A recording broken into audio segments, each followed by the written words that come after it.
안녕하세요. 저는 이제 막 30살이 된 여성이고 3달 정도 뒤면 엄마가 됩니다.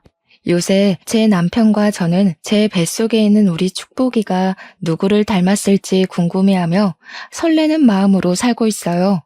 정말 아침에 눈을 뜨고 저녁에 눈을 감는 모든 순간순간이 제게 축복이고 하루하루가 선물 같답니다. 지금의 저를 보면 아무 고민 걱정 없이 정말 편안하게 살았을 것 같지만 사실 저는 이렇게 행복을 느끼며 산지 얼마 되지 않았습니다. 결혼 전에는 아무렇다 못해 비참한 삶을 살았거든요. 그런데 결혼을 하면서 저에 대한 모든 진실이 밝혀지고 드디어 저도 남들처럼 평범하게 살 수 있게 되었답니다. 어떤 분들은 로또가 된 것도 아니고 그저 남들처럼 평범하게 사는 게 뭐가 그리 행복하냐고 하실 수도 있겠지만 저는 이 평범을 찾기 위해 정말 많이 노력해야만 했습니다. 사실 저에게는 아빠, 엄마, 그리고 쌍둥이 여동생이 있었어요. 대부분 사람은 엄마의 사랑을 받으며 응석도 부리고 엄마와 사소한 일로 다투기도 하며 자랐겠지만 저는 엄마의 사랑을 하나도 받지 못하고 차별과 구박만 받으며 살았습니다. 제가 8살 초등학교에 입학할 때 쌍둥이 여동생은 좋은 가방에 좋은 옷, 신발을 새로 다 사주셨지만 저는 남이 쓰다가 버린 허름한 가방만 주셨어요. 소풍을 갈 때도 여동생 가방에는 항상 과일이며 과자며 샌드위치며 먹을 것이 많았지만 제 몫으로 허락된 것은 오로지 과자 몇 조각 뿐이었습니다. 집에서 밥을 먹을 때도 고기 반찬이 있으면 엄마는 오로지 여동생만 챙겨주었고 제 입으로 달걀 부침 하나 들어가는 것조차 아주 완벽히 아까워하셨답니다. 혹시라도 제가 학교 시험에서 여동생보다 성적이 더 잘 나오면 엄마는 동생을 이겨먹고 싶으냐며 저를 호되게 야단을 치셨어요. 엄마는 제가 항상 여동생의 들러리가 되기를 바랬고 여동생보다 더 잘하는 날에는 그날은 꾸지람이 돌아왔죠. 제게는 예쁜 머리핀, 머리끈조차 허락되지 않았습니다. 항상 예쁘고 새 것은 여동생이 했고 저는 여동생이 하고 남은 것 다 늘어진 머리끈, 녹이 쓴 머리핀만 했었어요. 이렇게 엄마에게 구박을 받아도 그 집에서 살 수 있었던 것은 아빠의 사랑이 있기 때문이었어요. 엄마와 다르게 아빠는 항상 저를 먼저 챙겨주셨습니다. 음식도 항상 저를 먼저 챙겨주셨고 머리핀이나 머리끈도 엄마 몰래 제 것만 사오셨어요. 제가 시험 성적이 잘 나온 날에는 아빠가 제게 몰래 용돈도 듬뿍 주시곤 했답니다. 이런 아빠가 매일 집에 계셨으면 좋겠지만 회사에서 지방 출장이 많으셔서 집에 많이 계시지는 못했어요. 아빠가 집에 계실 때는 엄마의 구박이 덜했지만 아빠가 출장 중일 때는 엄마의 구박이 엄청났습니다. 하지만 멀리서도 항상 제 걱정뿐인 아빠가 있었기에 엄마의 구박에도 밝게 잘 자랄 수 있었어요. 그러다 제가 20살이 되었고 학창 시절에 좋은 성적을 유지했던 저는 집 근처 4년제 대학교에 수석 입학을 해서 전액 장학금을 받고 들어갔습니다. 반면에 여동생은 같은 대학교에 입학하기는 했지만 장학금까지는 받지 못했어요. 아빠는 장학금까지 받고 다닌다며 좋아하셨지만 엄마는 제가 동생보다 더 잘했다는 이유로 아주 많이 못마땅해 하셨습니다.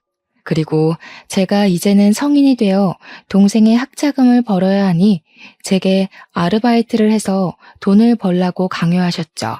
20살 이후로는 제게 용돈이나 금전적인 지원은 하나도 없었어요. 그나마 아빠가 조금씩 용돈을 쥐어주시기는 했지만 아빠가 용돈을 주셨다는 사실을 알면 엄마는 바로 그 돈을 빼앗아 갔답니다. 아빠는 그런 엄마에게 너무 차별하는 것이 아니냐며 뭐라고 하셨지만 엄마는 그래도 내가 이만큼이나 키워놨는데 이 정도도 저한테 못 받냐고 하시며 오히려 아빠를 뭐라고 하셨습니다. 저는 이런 엄마가 이해가 가지 않았어요. 아무리 제 자식 중에 더 마음이 가고 눈길이 가는 아이가 있다고는 하지만 엄마는 저를 대놓고 차별했거든요. 그런 엄마를 보면 친엄마가 아닌 계모가 아닐까 하는 생각마저 들었답니다.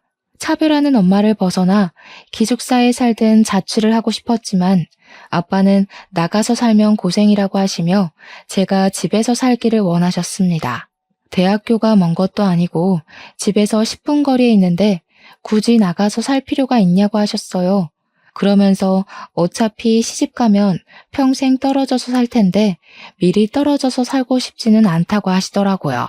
그래서 어쩔 수 없이 집에서 살게 되었습니다. 그렇게 제가 20살이던 해의 겨울이었어요. 앞으로 돈 나갈 일이 많다며 엄마는 국밥집을 차리셨습니다. 요리에는 관심도 없고 요리 솜씨도 전혀 없는 엄마가 갑자기 국밥집을 하신다고 하니 과연 장사가 잘 될까 하는 생각이 들었어요. 하지만 체인점이라 딱히 엄마만의 손맛이 필요한 것이 아니었고 본사에서 식재료가 다 나와서 엄마가 끓이는 국밥도 먹을만 하더라고요. 엄마는 국밥집을 차린 후로 저에게 학교 강의가 마치면 국밥집에 나와서 일하라고 했습니다. 제가 국밥집에 나오지 않으면 제게 전화를 해서 온갖 욕을 했고 전화를 받지 않으면 받을 때까지 아주 집요하게 했어요. 그래도 제가 안 받으면 아예 학교로 쫓아오기까지 했답니다. 아빠가 집에 있는 날에는 그러지 않았지만 아빠가 집에 없는 날에는 당연히 국밥집에서 일해야 했습니다.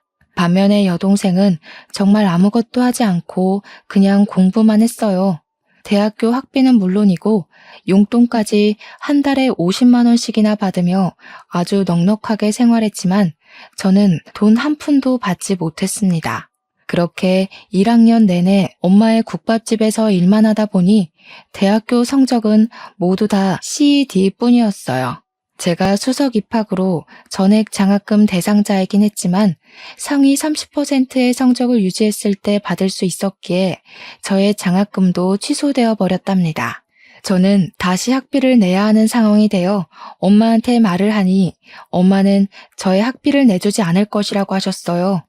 그래서 아빠에게 부탁해볼까 싶어 아빠한테 전화했는데 목소리가 좋지 않더라고요. 무슨 일이냐고 여쭈니 병원에서 건강검진을 했는데 위암 초기로 진단을 받아 수술해야 한다고 하셨어요.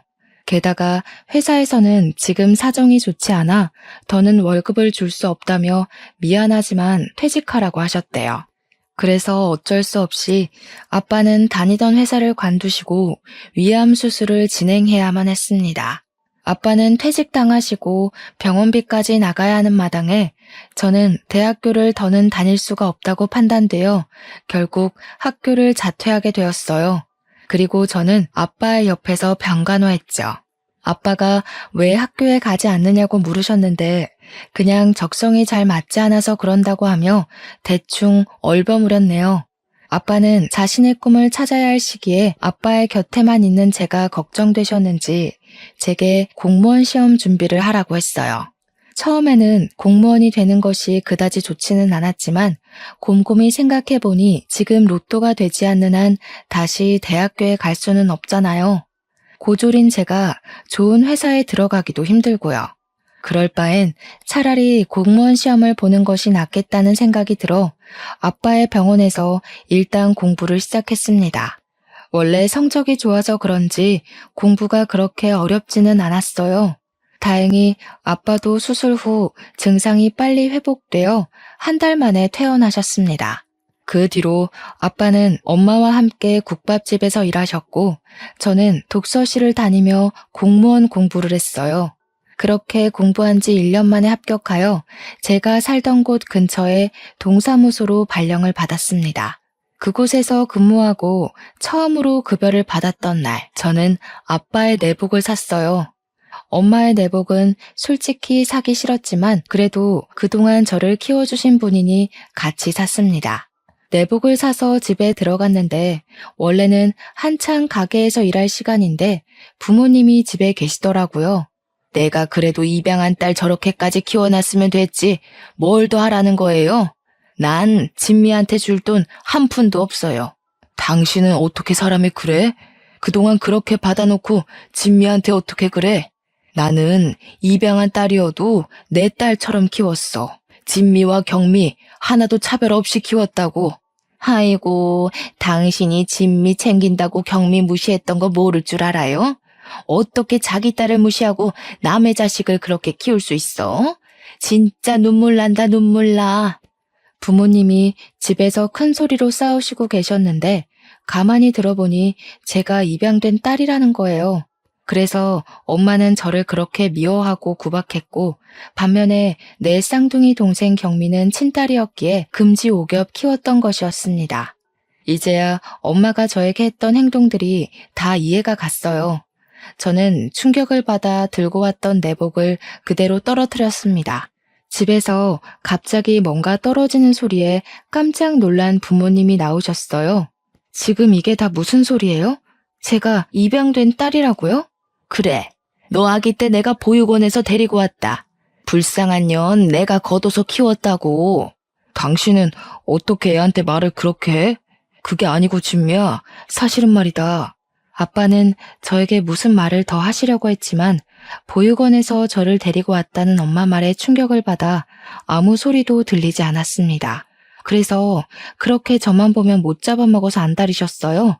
엄마는 어릴 때부터 좋은 것은 다 경미한테, 안 좋은 것은 다 제게 주셨죠. 제가 다 친딸이 아니라서 보육원 출신이라 그런 거예요? 고아 될 뻔한 년 이 정도 키웠으면 됐지 뭘 더 바래?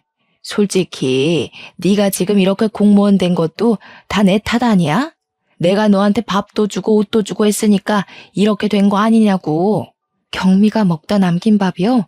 그리고 남들이 입다가 버린 해진 옷이요? 지금 겨우 그거 챙겨주고 생색내시는 거예요. 어머, 얘 봐라. 너한테는 그 밥도 아까웠어. 네 분수를 알아야지.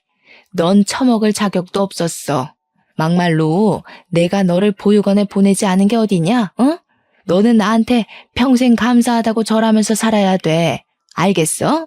엄마는 저에게 자신은 할 만큼 다 했다고 하시고 아빠는 자꾸 저에게 무슨 말을 더 하려고 하셨으나 저는 지금 이 상황이 너무 충격적이라 아빠의 말은 듣지도 않고 그 집을 뛰쳐나갔습니다. 그렇게 집에서 나와 정신이 반쯤 나간 채로 정처 없이 돌아다니다가 정신 차려보니 근무하는 동사무소 앞이더라고요. 근처에 벤치에 앉아서 멍하게 있는데 누군가가 저에게 물 한 병을 건네더라고요. 누군가 싶어보니 저와 같이 동사무소에 같이 입사를 했고 저와 동갑인 남자 직원 상민 씨였습니다. 상민 씨는 퇴근 후 저녁에 운동하러 나왔다가 제가 정신이 반쯤 나간 채로 걸어 다니는 것을 보고 저러다 다칠 것 같아서 쭉 쫓아왔대요. 그러면서 제게 무슨 일 있냐고 물어봤습니다. 저는 상민 씨에게 제가 살아온 이야기부터 오늘 들었던 이야기까지 다 말했어요. 말하다 보니 너무 서럽고 속상해서 눈물이 나서 상민 씨 앞에서 펑펑 울고 또 울었습니다. 목소리가 잠기고 눈이 퉁퉁 부을 정도로 울고 나니 좀 살 것 같더라고요. 이렇게 제 마음의 상처를 털어놓고 이성을 차리고 보니 제가 괜히 상민 씨를 붙잡고 귀찮게 한 것 같았어요. 그래서 제가 너무 진상이었다고 미안하다고 하니 상민 씨가 아니라고 하며 이렇게 한 번씩 풀어내야 한다고 했습니다. 그리고 상민 씨도 자신이 나와 비슷한 처지라며 살아온 이야기를 해줬어요.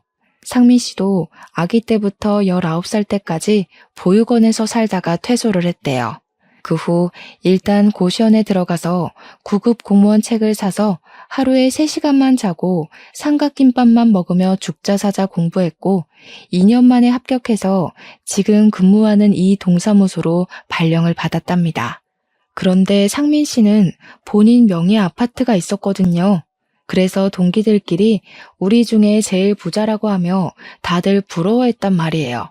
그럼 지금 사는 본인 명의 아파트는 무슨 아파트냐고 물으니 상민 씨는 씩 웃으며 사실 공무원 시험 보고 나서 큰맘 먹고 복권을 5만 원어치 샀다고 합니다. 그런데 그중 하나가 1등으로 당첨돼서 20억 당첨금으로 아파트를 마련했다고 했습니다. 그러면서 상민 씨는 이제 집도 있고 직업도 있고 돈도 있는데 가족만 없다며 이 가족 없는 게 참 외롭다고 했어요. 그러면서 우리 둘 다 참 어렵고 힘들게 컸지만 잘 자란 것 같다면서 이렇게 동기가 된 것도 인연인데 앞으로 친해져 보자고 했습니다. 그날 후로 저와 상민 씨는 급속도로 친해졌어요. 일하다가 힘들거나 선배한테 혼났을 때 서로에게 위로가 되어주기도 했답니다. 지금 생각해보면 그때 일하면서 정말 힘들었는데 상민 씨가 옆에 있어서 잘 버텼던 것 같아요. 우리는 퇴근 후에도 종종 연락하고 너무 스트레스를 받는 날이면 동네 편의점에서 간단히 맥주 한 캔을 하며 하루의 피로를 날렸습니다. 그렇게 자주 만나고 연락을 하다 보니 어느새 우리는 연인 사이가 되었어요. 우리는 사귀면서 평일에는 일하고 한 달에 한 번씩은 보육원에서 봉사활동도 했습니다. 봉사활동을 같이 다녀보니 상민 씨는 아이들과도 정말 잘 놀아주고 보면 볼수록 알면 알수록 멋진 사람이었어요. 상민 씨도 제가 싫지는 않았는지 그 뒤로 6년을 만났습니다. 우리는 사귈 때 한 번도 싸우지 않았고 남들이 흔히 말하는 권태기도 없었답니다.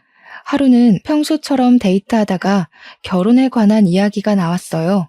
저도 상민 씨도 서로를 결혼 상대로 원했고 살아온 배경도 비슷하고 화목한 가정을 갖는 것을 누구보다 간절히 원했기에 27살의 어린 나이지만 평생 함께하기로 약속했습니다.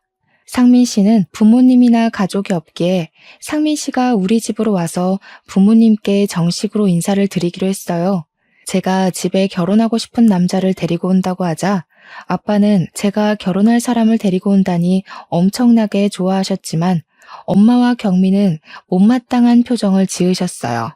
그리고 엄마는 저에게 결혼할 남자를 데리고 온다고 진수성찬이나 음식 같은 것은 바라지도 말라고 하셨습니다. 상민 씨가 처음으로 우리 집에 방문한 날이었어요.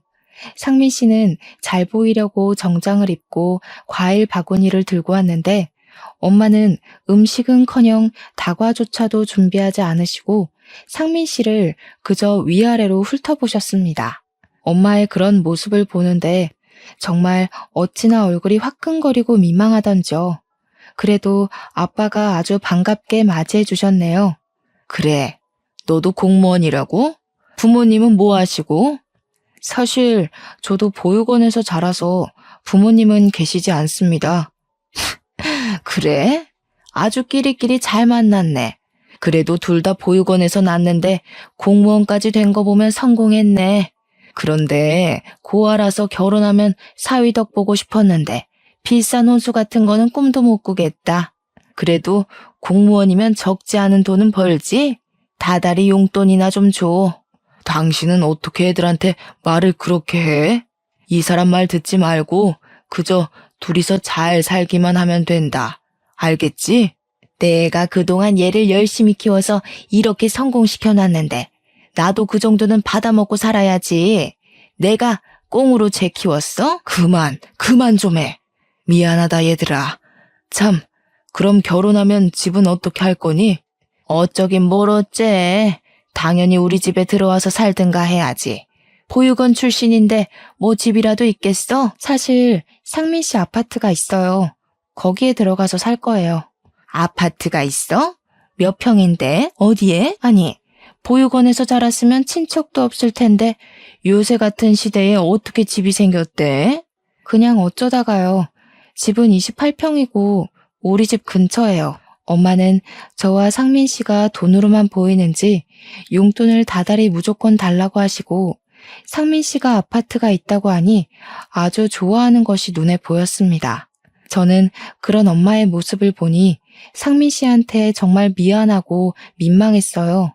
그날 집에서 나왔는데 상민 씨의 표정이 굳어서 한동안 아무 말 없이 그저 걷기만 하길래 저는 상민 씨가 헤어지자고 말할 것으로 생각했답니다. 그래서 제가 먼저 하고 싶은 말 있으면 뭐든 하라고 했어요. 상민 씨는 벤치에 앉았고 저도 그 옆에 앉았습니다. 상민 씨는 한참을 뜸을 들이다가 혹시 이 자리 기억나냐고 물어보더라고요. 저는 잘 모르겠다고 하니 5년 전에 우리가 처음으로 밖에서 만나 서로의 살아온 이야기를 나눈 곳이라고 했습니다. 생각해보니 5년 전 제가 입양된 아이라는 사실을 알고 정신없이 밖에 떠돌다가 앉았던 동사무소 앞 벤치였어요. 사실 그날 이 벤치에서 울면서 살아온 이야기를 하는 진미 씨를 보면서 그때 이미 진미 씨의 가족이 되고 싶다고 생각했어요. 그때는 우리 나이가 어렸고 가진 게 없어서 결혼하자는 말은 못했죠. 그런데 방금 진미 씨 엄마를 만나니 저런 엄마 밑에서 진미 씨가 어떻게 이렇게 밝고 건강하게 잘 컸을 수 있을까 하는 생각도 들고 한편으로는 그동안 얼마나 힘들었을까 하는 생각에 안쓰러워서 눈물 나서 혼났네요. 그래서 이제는 정말 빨리 진미 씨한테 행복한 가정, 좋은 가족을 만들어주고 싶어요. 우리 빨리 결혼해요. 상민 씨는 엄마의 모습이 실망스러웠을 텐데 그 와중에도 먼저 결혼하자고 손을 내밀어 주었습니다. 저는 상민 씨의 그런 마음에 감동하고 바로 상민 씨와 결혼식을 준비했어요. 신혼집은 그냥 상민 씨의 집에서 하기로 하고 어지간한 가구나 가전제품은 다 있으니 침대만 새로 드리기로 했습니다. 그리고 웨딩드레스도 고르러 갔어요. 다행히 저와 상민 씨의 마음에 드는 것이 있었고 저는 웨딩드레스를 입은 사진을 찍어 아빠한테 보냈어요. 아빠는 저의 사진을 보자마자 우리 딸이 세상에서 제일 예쁘다고 답장을 보내주셨답니다. 그리고 상민 씨와 밥을 먹는데 아빠 번호로 전화가 왔어요. 아빠가 교통사고가 나서 현장에서 사망하셨다는 게 아니겠어요? 저는 바로 병원으로 달려갔습니다. 상황을 들어보니 3톤 트럭이 아빠의 차를 들이받아 사고가 났는데 아빠의 차는 형태를 알아볼 수 없을 정도로 찌그러졌대요.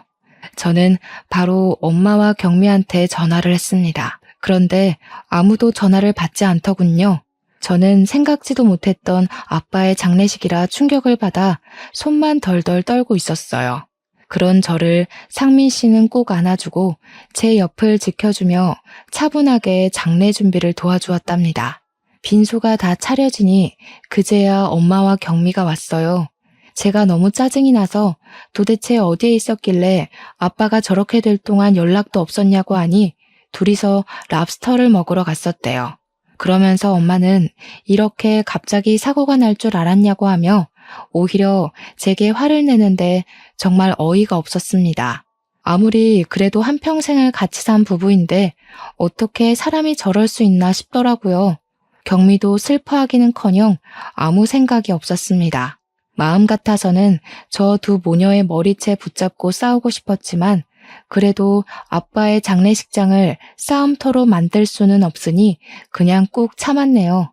저는 아빠의 지인들에게 부고 문자를 보내고 하나둘씩 오시는 손님을 맞이하며 아빠를 보내드릴 준비를 했습니다.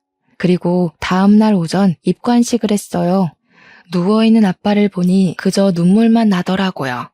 제가 이 집에서 살 수 있는 유일한 희망이었는데 그런 아빠가 하루아침에 어이없는 사고로 돌아가시니 이제 어떻게 이 세상을 살아가나 싶었습니다. 항상 따뜻한 손으로 저를 안아주시고 다독여주시던 아빠인데 그날 잡은 아빠의 손은 정말 소름이 끼칠 정도로 차갑고 딱딱했네요. 누워 계신 아빠가 지금이라도 당장 일어나서 제게 우리 딸 왔냐고 하며 웃어주실 것 같은데 애석하게도 아빠의 감긴 눈은 절대 떠지지 않았습니다. 저는 누워 계시는 아빠를 보며 목 놓아 울다가 정신을 잃었어요. 정신을 차리고 보니 저는 병원 입원실에 누워 있었고 창문을 통해 보니 이미 깜깜한 밤이 되어버렸습니다. 정신이 들었냐는 간호사의 말에 저는 아빠 곁을 지켜야 한다고 다시 장례식장으로 내려갔어요. 장례식장에 가니 아빠의 마지막을 함께하러 오신 조문객들이 정말 많았고 그 사이에서 상민 씨는 상주 노릇을 하며 조문객들에게 인사를 하고 있었습니다. 상민 씨가 저를 보자 괜찮냐고 하며 무리하지 말고 방에 가서 좀 더 쉬다 오라고 했어요. 저는 괜찮다고 상민 씨 옆에 있겠다고 하며 상주 자리에 있는데 상민 씨가 이상한 소리를 하더라고요. 입관식 후 아빠의 친척들이 오셨는데 그중에 남자 어른 한 분이 저랑 너무 똑같이 생기셨다는 거예요. 그런데 그분이 저의 이름을 정확히 알고 계시고 저를 찾았다는 게 아니겠어요. 그래서 상민 씨는 지금 울다가 기절해서 병실에 누워있다고 한 후 그분의 연락처를 일단 받아놨다고 했습니다. 그러면서 상민 씨는 제게 정말 보육원에서 입양된 것이 맞냐고 물어봤어요. 곰곰이 생각해보니까 엄마는 저를 보육원에서 데리고 왔다고 했지만 아빠는 저에게 한 번도 그런 말을 딱히 한 적은 없었습니다. 그리고 제가 입양 사실을 안 날 분명히 아빠가 저한테 무슨 말을 더 하려고 했었어요. 저는 뭔가 직감적으로 저와 닮았다는 남자 친척이 저에 대해 무언가를 알 것으로 생각했습니다. 그래서 일단 상민 씨에게 그분의 번호를 받아놨다가 장례식이 다 마친 후 연락해 보기로 했어요. 다음날 아빠의 화장 후 납골당에 모시고 저는 상민 씨의 집으로 갔습니다. 엄마와 경미 두 모녀만 있는 집에 들어가기 싫었거든요. 저는 상민 씨의 집에 들어가자마자 상민 씨가 받았던 남자 친척의 번호로 전화를 했어요. 먼저 제 이름을 이야기하니 그분이 깜짝 놀라며 지금 당장 만나자고 하더군요. 사실 장례식이 끝난 직후라 정말 피곤하고 힘들었지만 그래도 이분은 누구이고 저를 어떻게 아는지 하루라도 빨리 알고 싶었어요. 저는 그분과 집 근처의 한적한 카페에서 1시간 뒤에 만나기로 약속했고 저와 상민 씨는 함께 시간 맞춰 나갔습니다. 저희가 카페에 들어와 자리를 잡고 앉으니 어떤 중년의 남성분이 들어오셨어요. 그분은 두리번거리다가 저희 테이블로 와서 혹시 전화했던 진미 씨가 맞냐고 물어보셨고 제가 맞다고 했더니 저희 앞에 앉으셨습니다. 자리에 앉아 가만히 보니 이분의 얼굴과 제 얼굴이 정말 놀랍도록 똑같더라고요. 이분은 저를 가만히 보더니 정말 예쁘게 잘 컸다고 하셨습니다. 그래서 제가 누구시길래 제 이름을 아는지 여쭸어요. 그분은 제 아빠의 남동생이셨고 저희 엄마가 운영하고 있던 국밥집 체인점의 사장님이라고 하셨습니다. 그리고 아주 무거운 목소리로 30년 전 이야기를 시작하셨습니다. 이분은 지금은 혼자 사시지만 30년 정도 전에 결혼했고 아내분이 임신도 하셨어요. 하지만 아내분이 아이를 낳다가 돌아가시고 아이만 무사히 출산하게 되었는데 그 아이가 바로 저라는 것입니다. 즉, 제 앞에 계시는 이분이 바로 저의 친아빠이셨습니다. 친아빠는 당시 저를 낳았다는 기쁨보다는 친엄마가 돌아가셨다는 슬픔이 너무 커서 갓난 아기인 저를 돌보지도 않고 술만 드시면서 살았대요.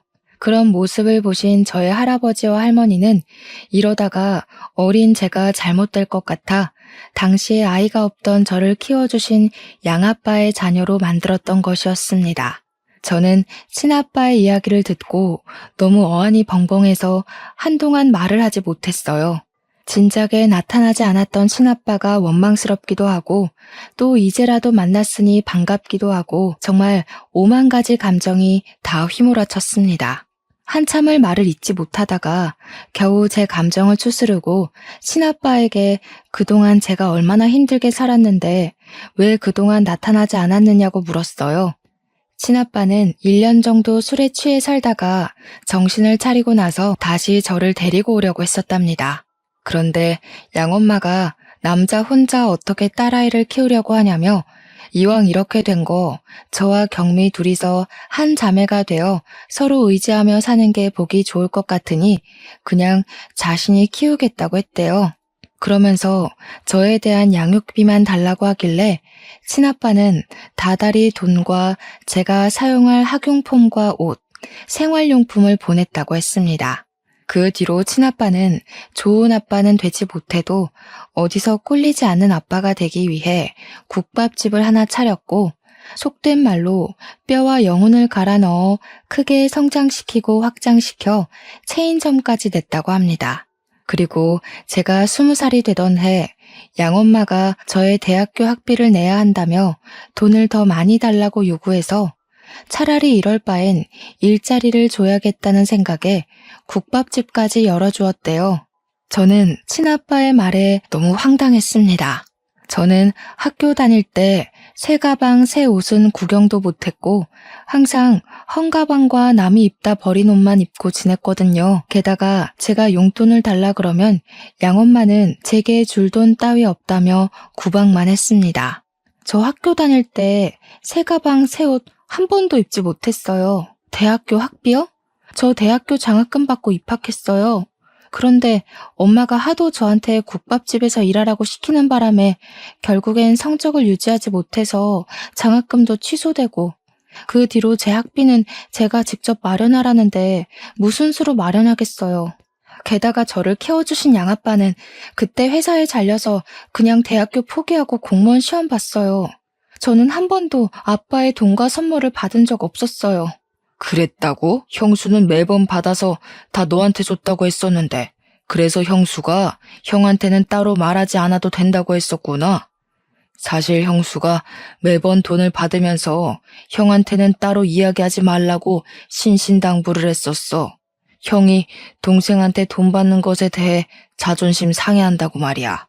자존심이 상했던 게 아니라 형수가 모든 것을 다 가로채려고 그랬던 거였어. 가만두지 못하겠다. 형수한테 다 따져야겠어. 친아빠는 분노에 차서 바로 양엄마에게 따지러 집으로 갔습니다. 그런데 집에 웬 남자들이 있었고 양엄마는 그 남자들에게 돈 봉투를 주고 있더라고요. 그 사람들과 양엄마는 친아빠 그리고 저와 남편을 보더니 깜짝 놀라했어요. 후다닥 그 남자들은 나가고 친아빠는 양엄마에게 왜 진미 몫으로 준 돈과 학용품들을 제대로 전달해주지 않았냐고 따졌습니다. 솔직히 나 우리 경미랑 같이 키우느라 얼마나 힘들었는지 알아요? 나는 정말 진미 얘 열심히 키웠어요. 그런 제가 그 돈은 수고비로 받을 수도 있는 거 아니에요? 그리고 내가 자선사업가도 아니고 말이야. 그깟 돈 몇 푼이나 한다고 그거 좀 가져갔다고 인제 와서 이 난리야? 도대체 나를 뭐로 하는 거야 이것들이? 내가 언제 우리 진미 키워달라고 했어요? 형수가 남자 혼자 여자아이 어떻게 키우냐며 굳이 같이 살겠다면서요. 다른 건 다 둘째치고 그럼 내가 진미 양육할 때 쓰라고 준 그 많은 돈과 학용품, 옷 다 어쨌어요? 어쨌냐고요? 보내줬던 옷들은 진미가 덩치가 작아서 다 크잖아요. 그래서 경미 먼저 입히고 나서 진미가 덩치 커지면 그대로 다시 입혔어요. 그리고 돈은 밥 먹이고 용돈 쓰고 했지 뭐. 용돈? 진미가 용돈 한 번도 받아본 적이 없다는데 무슨 소리예요? 진미한테 밥이나 제대로 먹였어요? 밥을 얼마나 안 먹였으면 애가 이렇게 작아. 다 당신 통장으로 들어간 거지? 진미를 위해서는 쓰지도 않았던 거야. 그치? 애가 안 처먹는 걸 나보고 어쩌라고. 제가 먹지 않겠다는데 내가 어떻게 먹여? 난 그래도 최선을 다해서 진미 키웠어. 나 진짜 억울해서 살 수가 없네. 이래서 옛말에 애 봐준 공은 없다는 거였어. 이런 불효막심한 년 같으니라고. 양엄마와 친아빠는 언성을 높여가며 크게 싸우셨습니다. 저는 두 분의 싸움을 일단 말리다가 우연히 거실 바닥을 봤는데 무슨 종이가 떨어져 있더라고요. 자세히 보니 심부름 업체의 명함이었고 왠지 아까 후다닥 나간 그 남자들이 놓고 간 것 같았습니다. 저는 양엄마가 싸우느라 정신없는 틈을 타서 몰래 명함을 챙겼어요. 친아빠는 양엄마와 한바탕 크게 싸우시다가 양엄마의 뻔뻔함에 고개를 저으며 저를 데리고 그냥 나가버리셨습니다. 그러고서는 제게 이제는 눈치 보며 살지 말고 이 집과 영 끊고 둘이서 행복하게 살라고 하셨어요. 저 역시 양아빠도 돌아가신 마당에 더는 이 집에 대한 미련이 없어서 알겠다고 했네요. 그리고 친아빠에게 거실 바닥에서 주었던 명함을 드리며 아까 있던 남자들이 떨어뜨린 것 같은데 한번 알아봐야 할 것 같다고 했습니다. 친아빠는 알겠다고 하시며 집으로 가셨어요. 그리고 며칠 뒤 동사무소에서 일하고 있는데 친아빠에게 퇴근 후 상민 씨와 함께 보자고 전화가 왔습니다. 퇴근 후 저와 상민 씨는 친아빠를 만났는데 정말 충격적인 이야기를 들었어요. 친아빠는 그날 헤어진 후 제가 바닥에서 주운 명함에 적힌 주소로 찾아가셨답니다. 그리고 거기 있던 직원에게 양엄마와 어떤 거래를 했는지 물어보셨는데 처음에는 알려주지 않다가 양엄마가 건넨 돈보다 더 많은 돈을 주니 그제야 어떤 거래를 했는지 알려주었대요. 알고 보니 양엄마가 양아빠의 사망보험금을 노리고 자동차 사고를 고의로 냈던 것이었더라고요. 저희는 분노에 가득 차서 바로 양엄마를 보험 사기로 신고했어요. 그렇게 양엄마에 대한 수사가 시작되었고 친아빠가 확인한 것이 모두 사실이라고 밝혀졌어요. 다른 부분은 아직까지 수사 중에 있습니다. 그리고 친아빠는 양엄마의 국밥집을 다른 사람에게 넘겼고 경미는 그 뒤로 연락이 끊어졌어요. 그리고 저는 저의 친아빠를 모시고 상민 씨와 결혼을 했습니다. 드디어 저만의 가정이 생긴 것입니다. 결혼식 때 이제 저도 진짜 가족이 생겨서 기쁘기도 하고 친딸도 아닌 저를 사랑해 주시고 길러주신 양아빠가 보고 싶기도 해서 눈물이 어찌나 나던지요. 곱게 한 신부 화장이 다 번질 정도로 대성통곡을 했답니다. 눈물의 결혼식 후 우리는 따로 신혼여행은 가지 않고 친아빠가 계시는 곳 근처로 이사했습니다. 양엄마의 기억이 있는 장소는 두 번 다시 거들떠보기도 싫었거든요. 그 후 우리는 평일에는 동사무소로 출근하고 주말에는 친아빠의 국밥집 장사를 도와드리면서 행복한 신혼을 보내고 있었습니다. 저희가 국밥집에 자주 나가게 되면서 국밥집 직원분들과도 자연스럽게 친해졌어요. 그중 유별나게 저와 남편에게 친절하시고 뭐 하나라도 챙겨주시는 주방 이모님이 계십니다. 이 이모님은 지금 혼자 사시는데 저와 남편이 가면 정말 너무 좋아하셨어요. 친아빠 말로는 이모님이 젊은 시절에 아이가 있었다고 합니다. 그런데 아이가 갓난아기일 때 남편이 일하다가 사고로 돌아가셨고 주변에 도움을 받을 만한 친인척도 없었대요. 이모님은 혼자 아이를 키우기는 경제적으로 너무 힘든 상황이었고 많은 고민 끝에 어쩔 수 없이 아이를 보육원에 보냈어요. 하지만 아이를 버릴 생각은 전혀 없었대요. 그저 경제적인 기반이 잡힐 때까지만 보육원에 보내려고 했답니다. 그래서 아이를 보내놓고도 몰래 보육원에 가서 자신의 아이를 지켜보곤 하셨대요. 그러던 어느 날 갑자기 말도 없이 보육원에 이사를 가버렸고 그 뒤로 보육원을 찾으려고 여기저기 다녔지만 그때는 요새처럼 서류나 전산이 체계적으로 관리가 되지 않아 아이를 지금까지 찾지 못했다고 합니다. 그런데 이 아이가 자라면 아마 남편과 제 또래일 것이라고 했다고 하셨어요. 그러면서 우리 부부를 보면 꼭 이모님의 아들 부부가 온 것 같다면서 저희를 너무 좋아하셨죠. 그러던 어느 토요일이었습니다. 그날은 상민 씨가 요새 살이 너무 쪘다며 운동을 가고 저는 친아빠의 가게에서 일을 도와드리고 있었습니다. 가게를 정리하고 퇴근을 하려는데 이 이모님이 핸드폰을 두고 퇴근하셨더라고요. 이모님 핸드폰을 카운터에 두며 우연히 배경화면을 보게 되었는데 배경화면에는 담요에 쌓인 아기 사진이 있었습니다.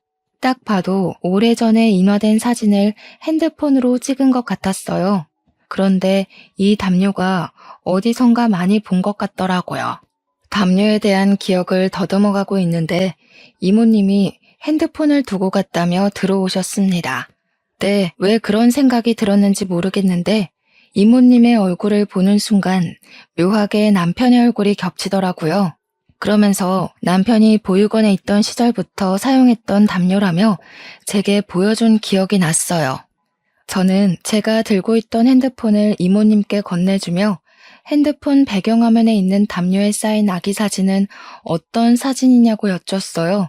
이모님은 이 아이가 사실 자신의 아이였고 보육원에 들어가기 전에 찍었던 사진이라고 하셨습니다. 그리고 이 담요는 아기를 보육원에 보내기 전에 반드시 찾을 것이라는 의미로 이모님이 직접 하나하나 수놓아서 만든 세상에서 하나뿐인 담요라고 하셨어요. 저는 이모님이 제 남편의 엄마라는 확신이 들어 바로 이모님을 데리고 우리 신혼집으로 갔습니다. 그리고 그곳에서 남편이 고이 접어둔 담요를 펼쳐 보여드렸죠. 이모님은 이 담요가 어떻게 여기에 있냐고 하시며 놀라셨어요. 그래서 사실 이것은 제 남편 상민 씨의 담요라고 말씀드렸습니다. 이모님은 담요를 껴안고 오열을 하셨고 저는 상민 씨에게 전화해서 지금 바로 할 말이 있으니 빨리 집으로 오라고 했어요. 상민 씨는 바로 집으로 왔는데 집에 자신의 담요가 꺼내져 있고 국밥집 이모님은 그 담요를 껴안고 울고 계시니 이게 무슨 상황이냐고 하더라고요. 저는 국밥집 가게에서 제가 보고 들은 이야기를 다 말해주었습니다. 국밥집 이모님, 아니 저의 시어머니는 남편을 붙잡고 이제야 찾아와서 미안하다며 대성통곡을 하셨습니다. 남편 역시 처음에는 어안이 벙벙해져서 있다가 시어머니의 핸드폰 사진을 보고 나서 자신의 어머니임을 깨닫고 눈물을 흘렸습니다. 눈물에 모자상봉을 하는 모습을 보니 저도 눈물이 나더라고요. 우리 셋은 그날 서로를 껴안고 기쁨의 눈물을 펑펑 흘렸어요. 조금 진정이 되고 나서 친아빠에게 이 모든 사실을 말씀드리니 친아빠는 세상에 이런 우연이 어디 있느냐고 하시며 모든 가족을 찾았으니 가게에서 파티를 열자고 하시더라고요. 우리는 불이 꺼진 가게로 다시 가서 그동안 살아온 이야기를 했어요. 저의 아빠, 저, 남편의 엄마, 남편, 우리 넷은 너무 반가워서 웃기도 하고 맥없이 흘러간 시간이 안타까워 울기도 하며 밤을 지새웠습니다. 그날은 밤을 새워도 하나도 피곤하지가 않더라고요. 그 뒤로 우리는 시어머니를 모시고 살게 되었습니다. 여기 사연들을 보면 80%는 시어머니와의 갈등 때문에 고민을 많이 하시지만 저의 시어머니는 정말 친엄마처럼 너무 잘 대해주세요. 그래서 저는 이분을 어머니가 아닌 엄마라고 부릅니다. 남편은 친아들인 자기보다 제가 더 엄마와 친하다며 우리 사이를 질투한답니다. 그리고 지금은 어린 시절에는 한 번도 받아보지 못한 엄마의 사랑을 듬뿍 받으며 마음 편히 살아서인지 드디어 기다리고 기다리던 아기가 생겼어요.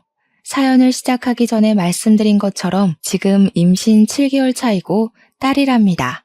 정말 요새는 우리 딸이 저를 닮았을지 아니면 남편을 닮았을지 너무 궁금하고 딸아이 얼굴을 볼 생각에 하루하루가 설렙니다. 딸이 아빠를 닮으면 잘 산다던데 꼭 우리 남편을 닮았으면 좋겠어요. 흔히 하는 말로 인생에 누구나 3번의 기회가 찾아온다고들 합니다. 지금 생각해보면 저의 첫 번째 기회는 상민 씨를 만난 것이고 두 번째는 상민 씨를 통해 내 친아빠를 만난 것이며 세 번째 기회는 엄마 같은 제 시어머니를 만난 것 같아요. 제가 어릴 때는 가족의 사랑을 그리워하며 우울하게 자랐지만 이제는 화목한 가정에서 좋은 가족들과 함께 사니 이게 진짜 행복이 아닐까 싶네요. 저의 진짜 가족인 친아빠, 친엄마처럼 저를 사랑해주시는 시어머니, 죽을 때까지 제 편이 되어줄 것이라고 말하는 남편, 그리고 제 뱃속에 있는 선물 같은 축복이와 함께 있으니 정말 요새는 세상을 다 가진 기분이랍니다.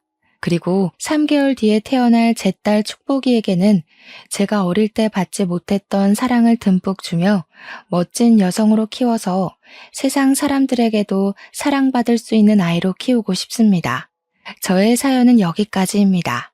청취자 여러분도 다들 행복한 일만 가득하시길 진심으로 기원합니다. 감사합니다.